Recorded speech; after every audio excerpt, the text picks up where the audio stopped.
Хочу сразу попросить поставить лайк, ведь на это видео ушло очень много времени. Хоть это аниме-пересказ, но в этом видео будет много всяких приколов. Приятного просмотра. Много лет назад боги, отказавшись от своих сил, спустились в мир людей. В обмен они предложили людям силу. Сила, при помощи которой они смогут победить монстров. Такие люди объединяются в семьи. В семье Гести всего одно дитя, и сейчас он на пороге смерти. Но его спасает девушка-воин, убив Минотавра. Мини-спойлер: любовь с первого взгляда. Вернувшись в гильдию, паренька отчитывает его куратор. Ту девушку зовут Айс Валенштайн. Она состоит в семье Локи, и у нее 5 уровень. Также имеет титул лучшей мечницы. Другими словами, шансов у паренька ничтожно мало. Однако, внезапно он вспомнил наставление своего дедушки. И вот уже готов разнести весь этот мир. Так как он единственный в семье Гести, им приходится нелегко. Однако парень не отчаивается. Его, кстати, зовут Белл Краннелл. Пройдя проверку характеристик, его ловкость заметно подросла, но богиня утаила от него его первый навык – быстрый рост. Другими словами, пока у него есть цель, он будет жестко качаться. Время утра, пора устроить жесткий кач. По дороге в подземелье его кликает горничная. Она дает ему магический кристалл, который он обронил, а также угощает обедом. И так как настоящие пацаны дерутся до конца в опасной ситуации, он решает драться, а не бежать. Придя домой, он замечает хороший прогресс в своих статах, но он ничего не знает об этом навыке, поэтому для него это загадка. Ночью Белл приходит горничная, что помогла ему утром. Ее зовут Сир. В то же время в бар заходит семья Локи, и тут завязывается диалог про Белла, что несколько сильных минотавров сбежали и напали на Белла, который не смог им ничего сделать. Естественно, такое стерпеть нельзя. Однако левел Белла немного неподходящий, из-за чего лучший выход из ситуации – побег. А побежал он куда? Правильно, качаться. А под утро он вернулся весь раненый домой. Богиня все же решает раскрыть правду быстрой прокачки Белла. Этот паренек тот еще добряк, поэтому возвращается в бар, чтобы заплатить за еду. Тем временем Гестия на сходке богов. Там она просит богиню Гефест, она кузнец, выковать оружие для Белла. Гестия ее очень сильно попросила, и Гефест все-таки согласилась выковать оружие. Однако ее оружие самое дорогое в этом мире, расплатиться будет ох как нелегко. Утром Белл встречает горничную кошкодевку, которая разговаривает на кошачьем. Мимо проходит горничная Фийка, которая переводит сказанное. Ее, кстати, зовут Рю, рекомендую запомнить. Она просит пойти на монстрофилию и отдать кошелек Сир.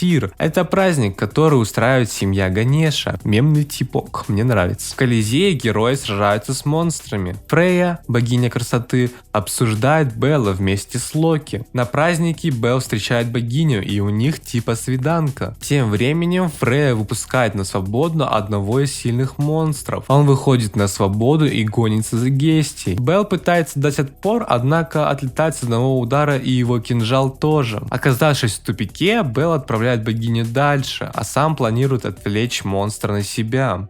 Спидран предыстории Белла. Жил дедушка, и в один момент его позвали, и он ушел, но он ушел насовсем. Тогда Белл решил, что он станет искателем приключений, однако его никто не хотел брать к себе. После очередного отказа он встретил богиню, которая взяла его к себе в семью.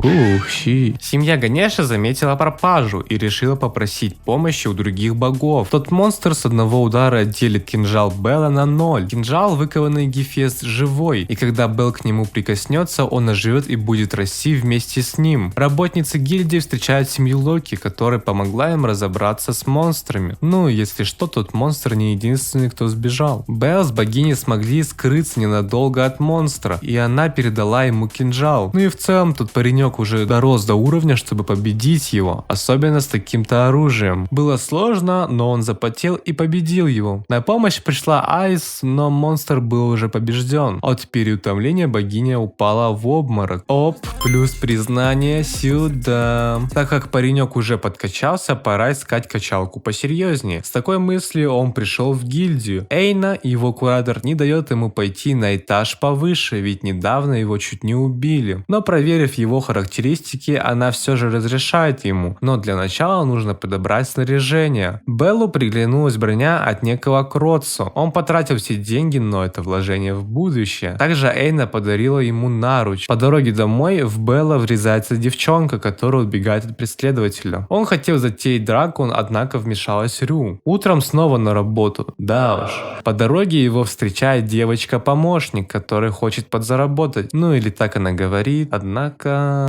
Я, конечно, понимаю, что он хорош, но не настолько же... Ё-моё, нафиг, блин. Лили очень приглянулся кинжал Белла. И, ну, да. Вечером его уже нет. Блин, стань моей тянкой, ну пожалуйста, научу играть в доту. Всем нам понятно, кто именно украл кинжал. Но Белл у нас очень глупенький, поэтому снова нанимает Лили. Вот вы можете подумать, что Лили реально поступает не круто, неправильно и некрасиво. Однако ее саму постоянно обворовывает. Плюс ко всему, Эйна узнает все больше плохого о семье Сома, в которой состоит Лили. У Белла наконец-то выходной, и он не знает, чем себя занять. Он спрашивает у Сир, чем обычно занимается в выходной. Она порекомендовала ему почитать, и как раз его заинтересовала книга, которую кто-то забыл. После ее прочтения он выучил заклинание. Ему так не терпится опробовать его, что он решает сделать это посреди ночи. Он немного увлекся и свалился от истощения. Неподалеку проходила Айс. Проснувшись у нее на коленях, он ее не узнал. Однако, когда немного очухался, сбежал от стыда. Та книга, что он прочитал, оказалась гримуаром. Стоит такая вещица больше его оружия в раза два. Эйна встречает Локи, и та рассказывает о семье Сомы. Всем пофигу на самого Сому, они живут ради алкоголя. Утром Белл замечает, что к Лили пристают те самые люди, которые заставали ее до этого. Вино семьи Сомы вызывает очень сильную зависимость, поэтому выпив его один раз, очень тяжело будет остановиться. Жаль этого добряка на беловолосом пареньке. Несмотря на все подозрения, Белл не отворачивается от Лили. Сегодня они решили зайти поглубже, на 10-й этаж. Пока Белл сражался с орками, Лили смылась под шумок, еще и забрала его сумку. По пути обратно на нее напали те самые бандиты. Обокрав, они оставили ее на верную смерть. Но в последнее мгновение приходит Белл и спасает ее. Теперь они уже настоящие товарищи, а не вот это все притворство, ей-богу. После девичьего разговора по душам,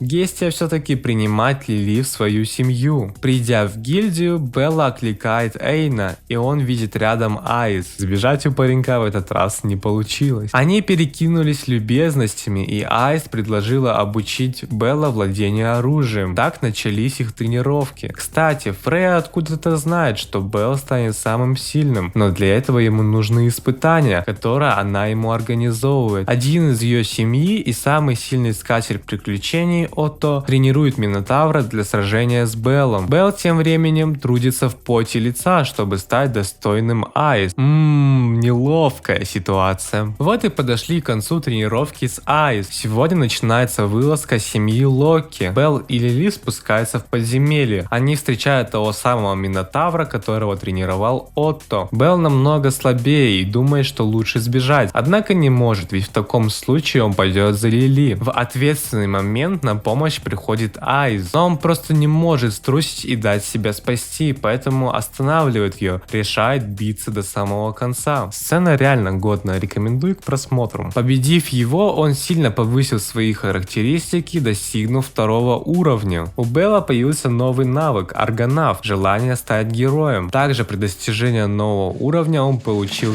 титул Малыш-новичок. Да уж, я бы тоже таким не особо гордился. Конечно же, он стал самым обсуждаемым приключенцем, по крайней мере в этой таверне. Они сидят, попивая немного алкогольные напитки и обсуждают дальнейшие планы. Когда Белл пошел за новой броней, старая ему понравилась, но изрядно износилась. Он хотел найти броню Кротсу. Однако ему повезло еще больше. Он нашел самого Кротсу. Так Вельф попал в отряд к Беллу. Лили рассказывает неприятные слухи о семье Кротсу, босса, но Белл парень такой, что плевал на все эти сплетни. Ведь на деле он хороший товарищ. Внезапно вокруг руки Белла появляются какие-то частички. И тут же появляется детеныш дракона, который напал на Лили, которую застал врасплох. Белл применил огненную стрелу, однако она оказалась слишком мощной. Свечение вокруг руки — это проявление навыка аргонавта. Он увеличивает силу в момент опасности. Короче, говорю норм словами, когда противник сильный, есть шанс ваншотнуть его. Вельф мог бы делать магические мечи, это ремесло его семьи, и хорошо зарабатывать на этом. Однако его это не интересует. Далее парни провели день в кузне, болтая о жизни, принципах и так далее. Из рога Минотавра получился прекрасный кинжал, которому Вельф дал имя. Однако я его не выговорю, да я знать его не обязательно. Белл и его отряд решили попробовать свои силы на средних этажах. Монстры там намного сильнее и обладают разумом. Другая группа авантюристов пробегает мимо отряда Белла, оставляя за собой преследовавших их монстров, а их тут и без того было много. Они еле-еле спаслись, но обратно вернуться они не могут. Тогда они решают спуститься еще ниже. Некоторые этажи считаются безопасными, там монстры не обитают и даже живут люди. Но перед этим этажом есть босс. Хорошо, что семья Локи убила его.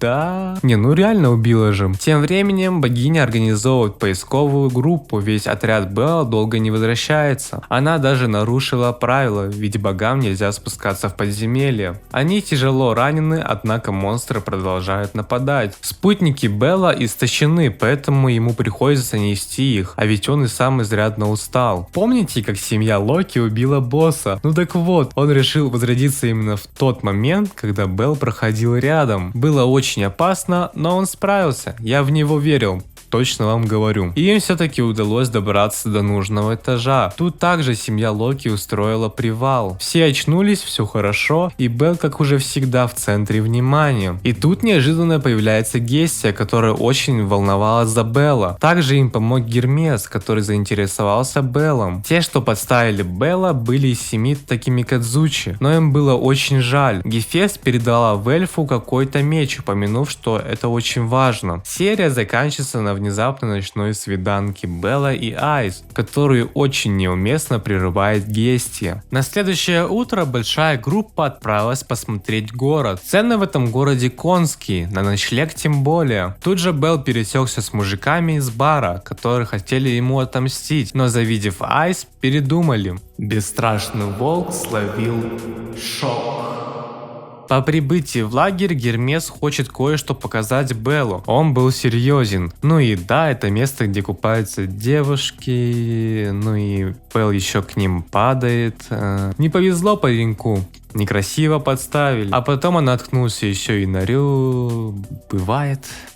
Но почему-то не со мной. Рю принесла цветы на могилу своей семьи, в которой раньше состояла. Враждующая семья устроила ловушку в подземелье, в которой погибла вся ее семья, за исключением ее самой. Для всех гильдий она в черном списке. Почему? Потому что она, горя местью, ночью напала на семью врагов и всех убила. Ей было некуда больше идти, но в этот момент ее нашла Сир, и ее взяли на работу в бар. Те мужики недовольны и завидуют Беллу. Они хотят отомстить, и неизвестный подходит к ним. Кто-то в невидимости похищает богиню, оставляя записку. Там говорится, что он должен прийти в одиночку к высокому кристаллу. Там его встречает тот самый мужик, он хочет сразиться с Беллом. Используя невидимость, он избивает его. Вельф и остальные идут на выручку Беллу. Тем временем Лили обратилась к кроликам и спасла Гестию. Пока Белла избивали, он научился чувствовать атаки и уклоняться от них. Тогда мужик решил убить его, обнажив меч. Чтобы остановить битву, Гестия использует свою божественную силу. Подземелье не оценило такие шутки и разгневалось. Оно заспавнило босса прошлого этажа.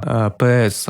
Семья Локи уже покинула этот этаж, так что битва обещает быть очень сложной. Рю оценит его силу на 5 уровень. Андромеда — это девушка, которая постоянно ходит с Гермесом. И Рю отвлекает босса на себя, пока маги кастуют масштаб масштабное заклинание. Босс хоть и получил урон, но быстро регенерировал и впал в ярость. Белл готовится нанести финальный удар. Он раздробил половину лица боссу, однако тот еще жив, и он наносит ответный удар, но в этот момент Оука подсобил ему. В итоге они оба были серьезно ранены. Белл пытается встать, но его тело не слушается. Внезапно появляется Гермес и произносит точь-в-точь фразу, которую говорил ему его дедушка. После этого он находит в себе силы продолжить бой. Рю произносит заклинание, которое наносит серьезный урон боссу, но он вот-вот ее раздавит. Микото также произносит заклинание, которое сжимает босса, но он его развеивает. Вельф переступил свои принципы и использовал магический меч, ударив босса, но он все еще жив. Закончив подготовку, Белл рвется вперед. С помощью аргонавта он наносит последний удар. Однако даже так он остался жив. И тогда Белл заканчивает дело, уничтожив его жизненный кристалл. Если будет большой фидбэк, то я сделаю пересказ на второй сезон.